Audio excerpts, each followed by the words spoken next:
To sashen Afirka Eye mai binciken kwakwaf na BBC ya bankaɗo wata kasuwar bayan fage a Najeriya inda ake siyar da jarirai ta hanyar zambatar mata cewa suna da ciki.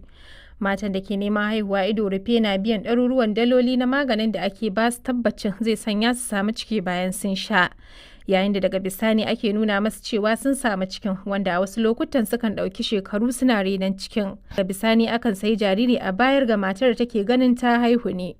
Ga fassarar rahoton Yemisi Adegoke. Sautin jami'an gwamnati kenan a lokacin da suka kai wani sumame wani gida da ke birnin Anambra da ke kudu maso gabashin Najeriya. Bidiyo ne mallakar ma'aikatar lafiya ta jihar. Mata da ke dauke da ciki na kallon cikin kyamarar da ake daukar bidiyon.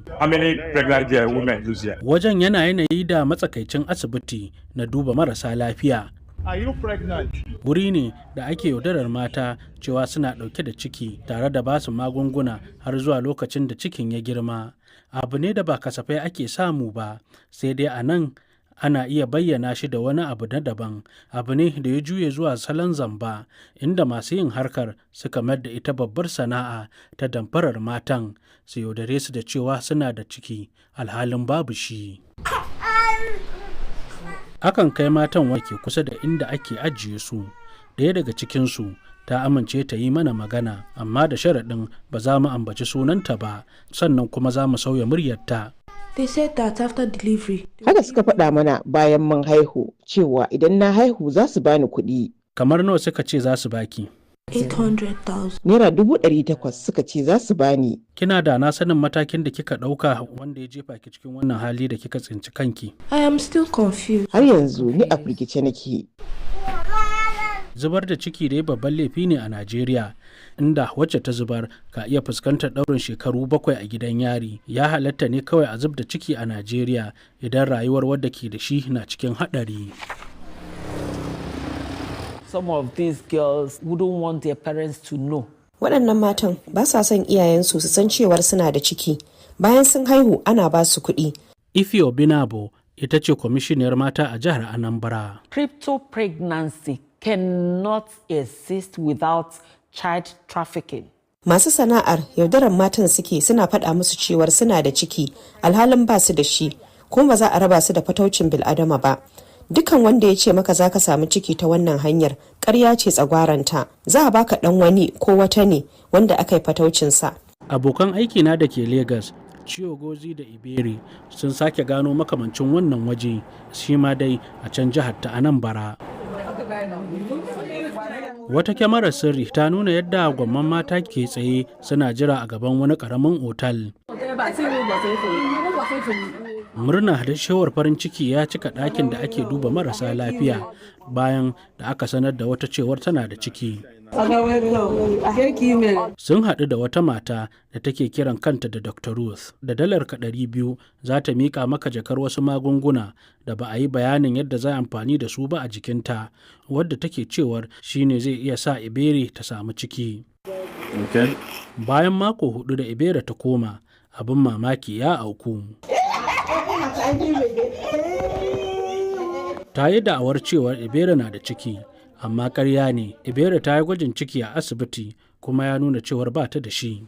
Dr. Ruth ta yi bayar ba za a iya haifar jaririn ba har sai an sake bata wata ƙwayar ta daban, wadda wannan kuma kuɗinta ya kai dala 1,000. Mun samu rahotanni na yadda mata masu yawa suka yarda da cewar suna da ciki kuma wai har sun haihu ta wannan hanyar. Wasu ma har magani ake basu, ana umartar su da su yi kudaden a haifi jaririn. Wasu kuma sun yi bayanin yadda suke yanayi mai kama da wadda aka yi wa ɗinki bayan ta haihu.